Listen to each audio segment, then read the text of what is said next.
Naglipanan na sa ilang barangay ang pagpapapirma ng petisyon para sa pag-amyenda ng 1987 Constitution. At ang kapalit umano, ayuda.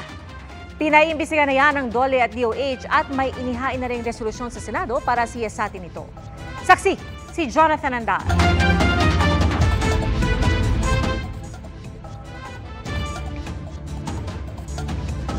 Ang magsasaka, EDSA Puwera.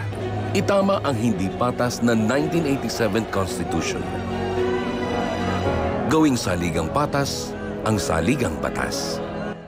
Inilabas kagabi sa mga TV station ang advertisement na ito na naghihikayat na baguhin ang kasalukuyang konstitusyon. Sa ad mismo, nakalagay na ito ay paid advertisement ng Gana Atienza Avisado Law Offices. Nakapanayam namin ng law firm na nagsabing ang nasa likod daw nito ang kanilang kliyente na grupong PIRMA o People's Initiative for Modernization and Reform Action.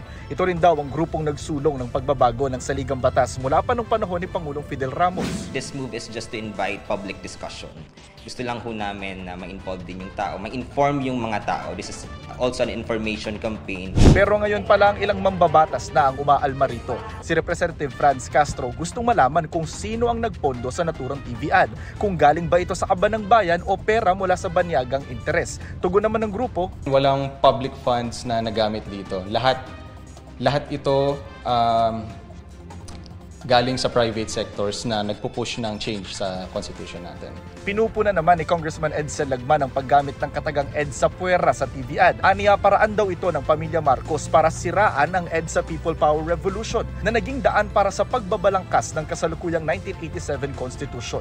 Sinusubukan pa ng GMA Integrated News na makuha ang panig ng pamilya Marcos at ng Malacanang ukol dito. Ang susunod sa plano ng grupong PIRMA para sa Charter Change o CHACHA, isulong ang People's Initiative. Sa ilalim nito, maaaring magpanukala ang taong bayan ng mga pagbabago sa konstitusyon kung makakalap ang pirma ng 12% ng mga botante sa buong bansa.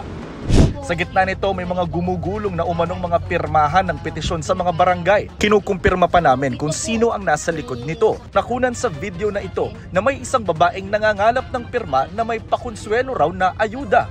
Para saan po yung signature campaign? Para po sa pag-amyenda o sa pagbabago ng 1987 Constitution. Kung ito po magkaroon ng pagbabago, gagawain na pong batas ang AIX at tupad. Hindi kung kayo po pipirma po dito. Meron pong pakinsuelo sa atin ang mahal na congressman. Bibigyan po tayo ng AIX. O, diba? Galing ang video sa Quezon City Urban Poor Coordinating Council na kinunan daw sa Barangay Old Capitol site nitong Sabado. Ang banggit po ng mga taga-Barangay Old Capitol site, etong Pebrero daw po, ang payout ng AIX. 2,000 daw po yun. Pinuntahan ko ang naturang barangay at nakausap ang ilang residenteng pumirma sa petisyon ng charter change. Ba't po kayo pumirma? Na kami tayo. Siyempre, ayuda yun eh. Walang pangbiling bigas. Pero pinaliwanag yung charter change. Anong pagkakapaliwanag na lang? Parang walang pinaliwanag na ganun. Kung alam sana namin na may paliwanag na tama, hindi sana kami pipirma dyan. Hindi niya ipiniliwanag kung ano yun. Basta ano na lang. Pirma na lang. Nilagay na yung pangalan ko doon, tapos pirma na lang ako. Tapos kinuha yung present number ko. Yun.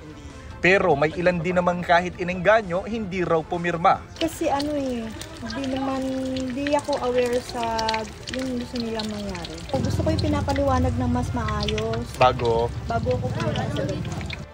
Ayon sa grupong Bayan Muna, sa Barangay Silangan naman sa San Mateo Rizal, 5 kilong bigas daw ang bigayan kapalit ng pirma sa CHACHA. Sa Bicol naman, 100 piso umano ang alok sa bawat pirma, ayon kay Albay Representative Edsel Lagman. Pati sa Davao City, umabot na rin daw ang pirmahang ito para sa CHACHA. Kaya nagpaalala si Congressman Paulo Duterte sa mga Davaoenyo na huwag ibenta ang kaluluwa sa 100 piso o 10,000 piso lang kapalit ng pirma. Gayunman, choice pa rin daw ng mga Davaoenyo kung gusto nilang sundan ang aniyay minions ng isang taong nangangarap daw maging mahusay sa Kongreso.